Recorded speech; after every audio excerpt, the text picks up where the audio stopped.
Assalamualaikum warahmatullahi wabarakatuh. Apa kabar teman-teman mahasiswa? Mudah-mudahan kita semua dalam keadaan baik dan tetap semangat menjalani kehidupan kita.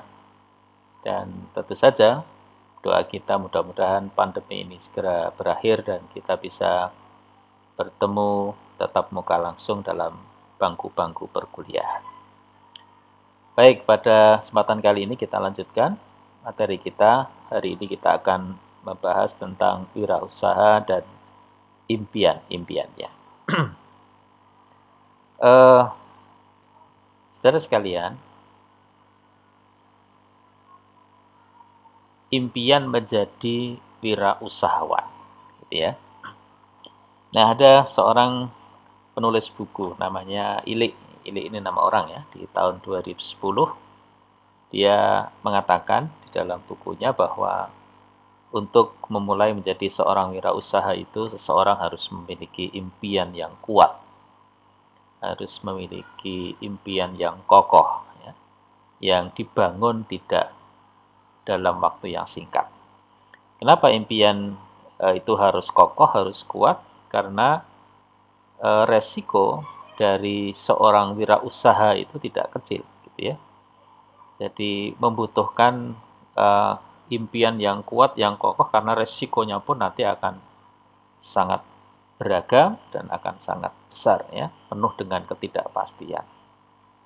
Maka ketika impian yang dimiliki oleh seorang wirausahawan itu kokoh, kuat, maka dia tidak akan mudah menyerah, tidak akan mudah berputus asa ketika menghadapi berbagai resiko-resiko yang menimpanya gitu. Nah,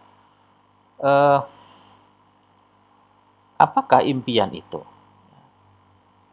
Impian itu adalah ambisi ya, yang ada dalam diri kita manusia, yang dengan ambisi itu kemudian menjadikan kita bergerak ya, menjadi penggerak untuk maju.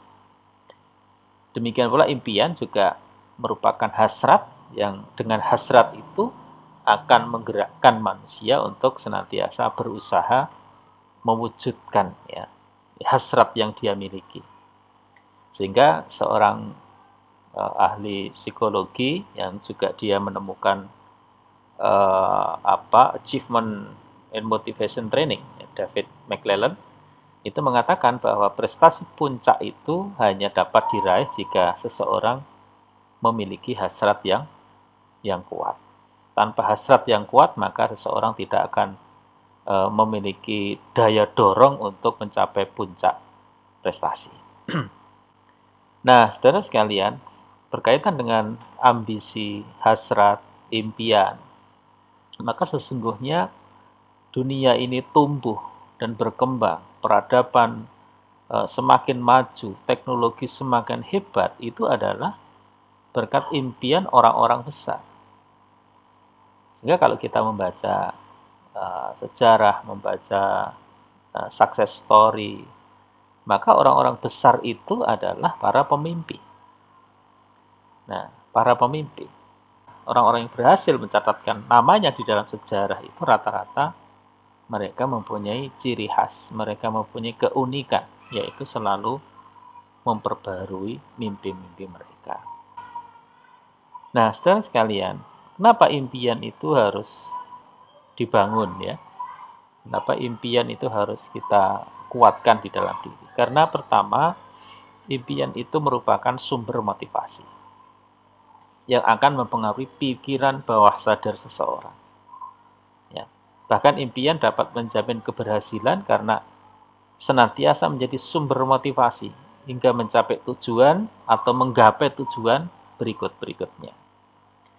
Nah, dorongan motivasi itulah yang akan itu tadi menggerakkan tubuh kita, mengatur strategi yang harus ditempuh. Ya, misalnya bagaimana mencari informasi, menjalin komunikasi, menjalin koneksi, bekerja sama dengan orang lain, itu akan terus muncul ketika ada motivasi dalam diri kita. Ada salah satu contoh misalnya ya, yang bisa kita pelajari, banyak tokoh-tokoh lain saya kira Jadi saya ambil satu, misalnya Nelson Mandela ya, kita tahu beliau pejuang hak asasi manusia ya, tentu kaitannya dengan rasialisme yang terjadi di Afrika ketika itu. Nah, Nelson Mandela sebelum menjadi presiden Afrika, nah ia harus berjuang untuk sebuah impian, ya, menjadi negara Afrika Selatan yang berdaulat ketika itu. Nah, untuk itu ia menghadapi tantangan yang sangat berat. Ya. Tetapi impian yang dia miliki selalu memotivasi dirinya untuk tetap berjuang meskipun ia harus merelakan ya sebagian besar waktunya di balik terali besi. Ya, sekali lagi dari kisahnya Nelson Mandela, dari kisahnya para tokoh-tokoh perjuangan bangsa Indonesia ya, saya kira banyak para pejuang kemerdekaan negara kita yang ketika mereka punya impian menjadi negara merdeka itu, mereka berhadapan dengan resiko, ya, tantangan yang berat, bahkan termasuk di penjara ya. Ada saya kira Insinyur Soekarno, presiden pertama kita, pernah di penjara. Baik, kemudian yang kedua, saudara sekalian, di samping impian itu akan membentuk motivasi atau sebagai sumber motivasi, yang kedua, impian itu juga menciptakan energi yang besar untuk berprestasi, di mana impian akan menjadikan manusia memiliki vitalitas yang kuat di dalam bekerja. Jadi vitalitas itu kekuatan ya, kekuatan yang penuh di dalam bekerja. Sehingga impian sendiri sebenarnya merupakan sumber energi ya, menghadapi tantangan-tantangan yang tentu saja tidak mudah bagi seorang wirausahawan. Nah, kemudian yang berikutnya, yang ketiga, impian juga menjadikan kehidupan manusia itu lebih mudah dijalani. Ya. Kenapa demikian? Karena impian akan menjadikan manusia kuat menghadapi segala rintangan, tantangan, cobaan, ya. Dan dengan impian itu pula akan menimbulkan kemauan yang sangat keras dalam dirinya untuk mewujudkan impiannya atau merealisasikan impiannya itu. Ya, kunci kebahagiaan adalah mempunyai impian, sedangkan kunci kesuksesan yaitu ketika seseorang bisa mewujudkan impian itu. Nah, kesimpulannya adalah jangan takut memimpikan sesuatu, jadikan impian sebagai nafas kehidupan kita, ya, sebab impian yang kuat justru menjadikan perjuangan yang berat saat menggapainya sebagai sarana latihan untuk mengoptimalkan kekuatan-kekuatan yang lain, misalnya kekuatan emosi, ya, fisik maupun rohani. Dengan impian yang kuat, maka kita pun akan punya keinginan yang kuat, motivasi yang kuat untuk bisa menjaga fisik kita akan tetap kuat dan sekaligus mengasah rohani kita agar semakin kokoh, semakin kuat dalam menghadapi tantangan-tantangan yang akan kita hadapi dalam mewujudkan impian kita. Nah, saudara sekalian, berikutnya dalam hal impian, seorang wirausaha, kita mengenal banyak konsep ya. Salah satunya ada konsep be do have. Di mana be do have itu konsep yang terdapat dalam buku One Minute Millionaire ya, yang ditulis Mark Victor Hansen dan Robert G. Allen. Di mana dalam konsep ini uniknya itu diawali dengan kerja ya. Sorry, bukan diawali dengan kerja. Jadi kalau selama ini kita mendapati banyak teori bahwa kalau untuk menjadi orang sukses itu harus kerja, tapi teori ini tidak. Justru diawali dari be atau menjadi. Maka menurut teori ini, langkah pertama yang harus dilakukan adalah pikirkan Anda ingin menjadi apa. Sekali lagi, teori ini mengawalinya dengan be. Anda ingin menjadi apa? Nah, ini sejalan dengan konsep dasar manajemen, ya, think what you do, ya, and do what you think. Nah, setelah Anda sudah mengetahuinya, jadi maksudnya setelah kita mengetahui kita ingin menjadi apa, maka lakukan hal-hal yang diperlukan. Maka lakukan atau do ya, hal-hal yang diperlukan untuk menjadi be tadi. Jadi be dulu baru do. Nah, ini menarik ya konsep ini. Nah, posisi be di awal ya, akan menjadi akan menjadikan tindakan kita itu lebih efektif. Ya. Ketika kita sudah mengetahui kita ingin menjadi apa, maka akan mampu menjadikan tindakan kita ini lebih efektif. Tindakan efektif ya, itu artinya bahwa kita sudah berpikir menjadi apa yang kita inginkan. Maka kemudian tindakan-tindakan itu akan mengikutinya. Ketika Anda bertanggung jawab penuh atas keputusan Anda, maka have adalah efek samping dari tindakan-tindakan yang efektif tadi. Nah, itulah urutannya. Jadi be, kemudian do, kemudian have. Nah, maka sebagai contohnya misalnya ketika seseorang ingin menjadi seorang programmer ya. Jadi menjadi programmer itu be. Ya. Pertanyaan ingin menjadi apa? Oh, programmer misalnya.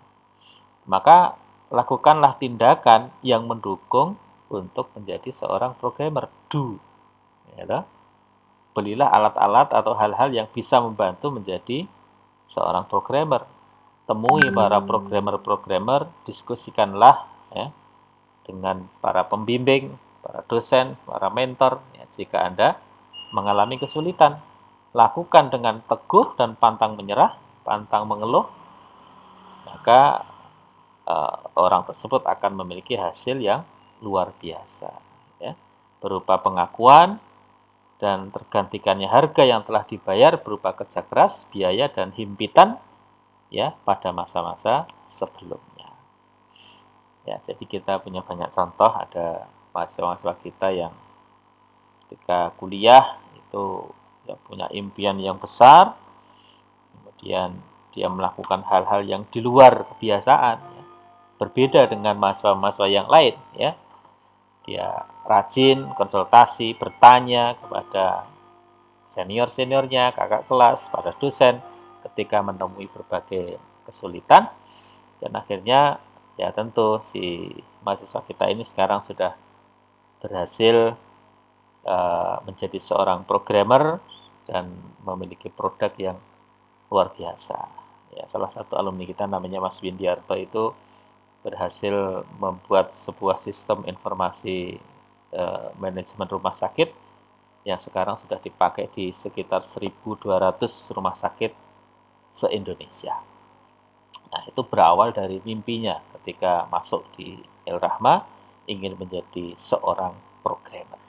Nah, itu contoh. Jadi diawali dengan menggambarkan ingin menjadi apa, ya, kemudian baru melakukan tindakan-tindakan yang mendukung untuk mencapai apa yang dia inginkan.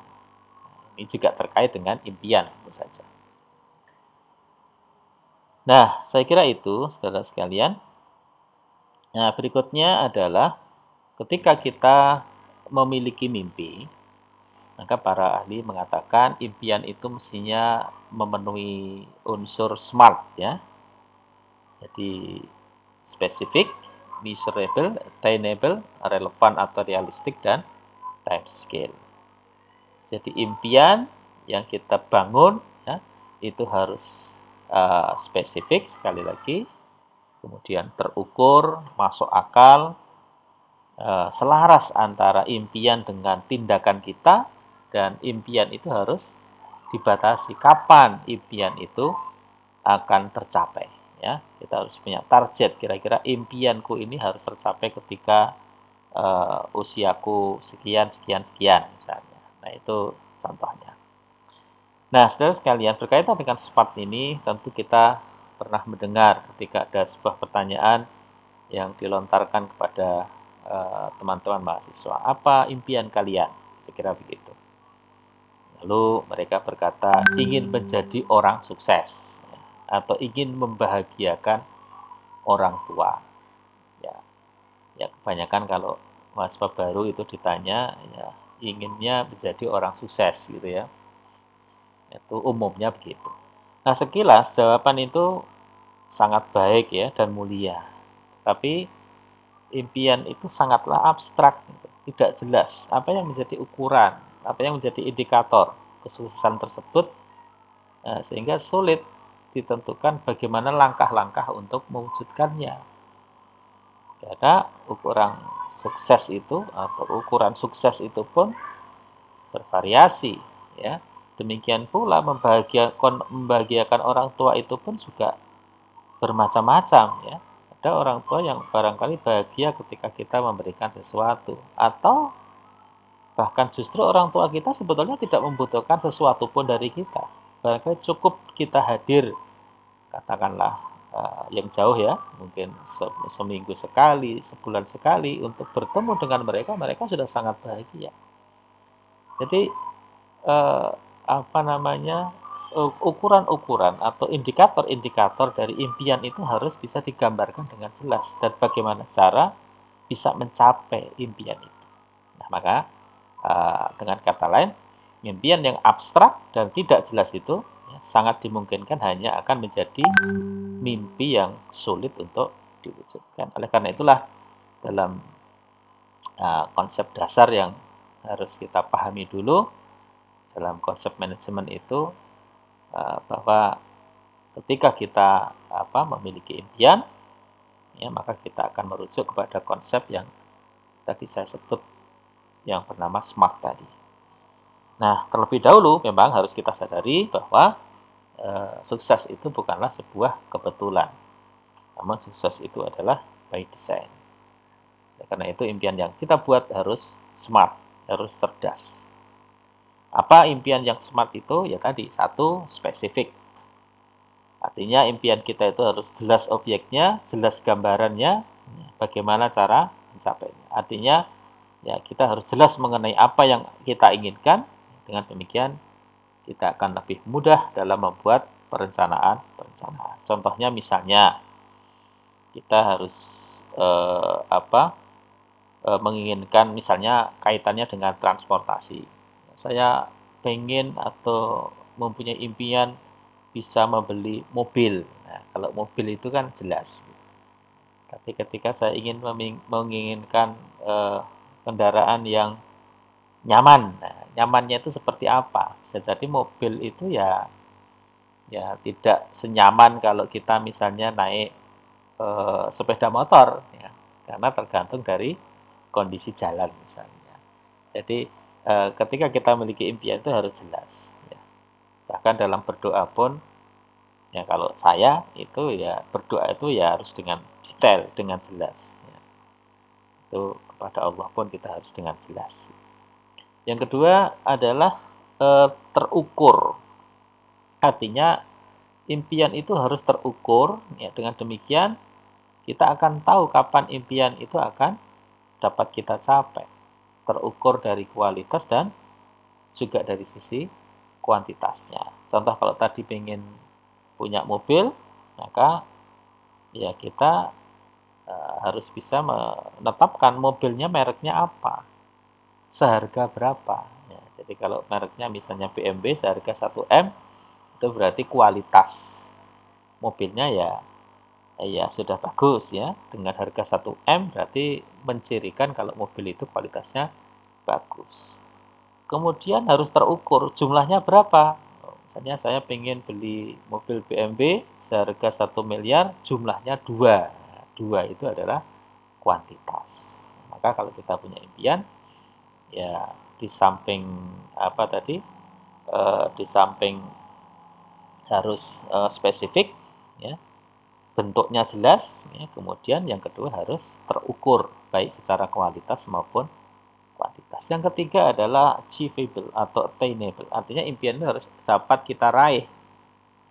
Nah, jika impian itu terlalu besar, ya, bisa jadi kita perlu memecah impian itu menjadi impian yang lebih kecil-kecil sebagai langkah awal untuk bisa mencapai impian yang besar.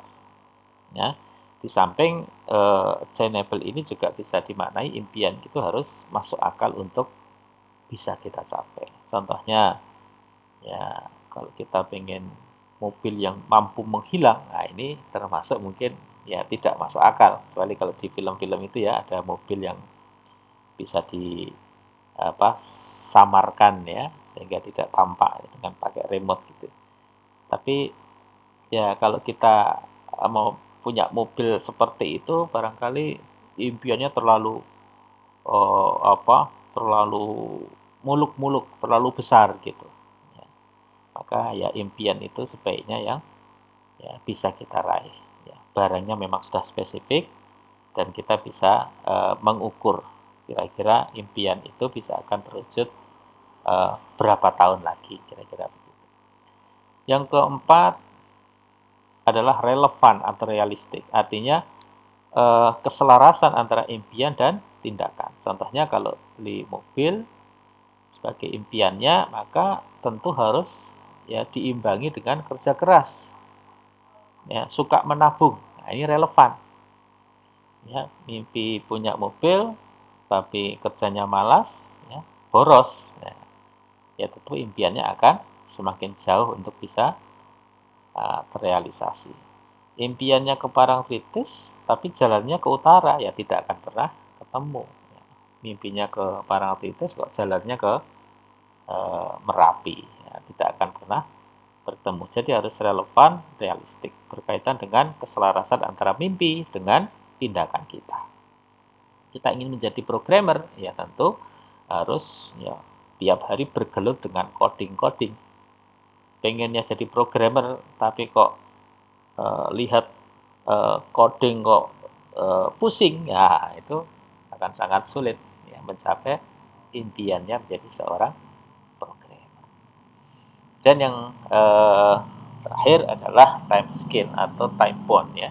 Jadi impian itu harus memiliki garis waktu yang jelas kapan impian tersebut ingin kita raih. Ya. Contohnya misalnya tahun depan, 5 tahun lagi, ketika usia 40 tahun, itu jelas. Misalnya dalam hal spiritual misalnya saya memimpikan atau memiliki cita-cita atau impian ingin naik haji bersama keluarga usia 40 tahun misalnya. Nah, itu jelas. Jadi di 40 tahun itu punya impian bisa naik haji. Umur 35 tahun saya harus sudah punya rumah dengan tipe 45 misalnya ya, dengan luas tanah sekian, luas bangunan sekian ya. Jadi tahun depan, 10 tahun lagi, 5 tahun, usia sekian. Nah, itu namanya batasan-batasan waktu. Nah, dengan demikian, impian kita itu harus sampai ditentukan kapan itu akan kita capai. Nah, di sini saya berikan contoh impian yang lengkap dan benar. Misalnya, saya ingin punya mobil. Ya, berarti mobil itu jelas ya. Measurement terukur apa? BMW seharga 1 miliar, sebanyak 2. Nah, itu kan jelas. Jadi mobilnya BMW, kemudian terukur harganya, kualitasnya, kuantitasnya, kemudian paling lambat tahun depan. Nah, jadi paling lambat tahun depan itu time bound atau time scale. Jadi kita bisa membuat impian, misalnya saya ingin punya mobil BMW seharga 1 miliar sebanyak 2 buah paling lambat usia 40 tahun misalnya. Nah, itu contoh impian di bidang transportasi. Dan teman-teman boleh membuat impian dalam bidang apa saja dalam kehidupan ini ya. Itu perlu kita rumuskan secara smart tadi. Baik, saya kira itu. Nah, yang terakhir adalah hal-hal yang dapat menghidupkan impian kita. Pertama adalah repetition, yaitu mengulang-ulang atau mengingat impian-impian kita. Nah, kalimat impian yang diucapkan setiap apakah menjelang tidur, apakah setiap bangun, atau setiap kita memulai pekerjaan dan lain-lain itu akan menguatkan, akan menghidupkan impian itu. Jadi diulang-ulang ya, diulang-ulang.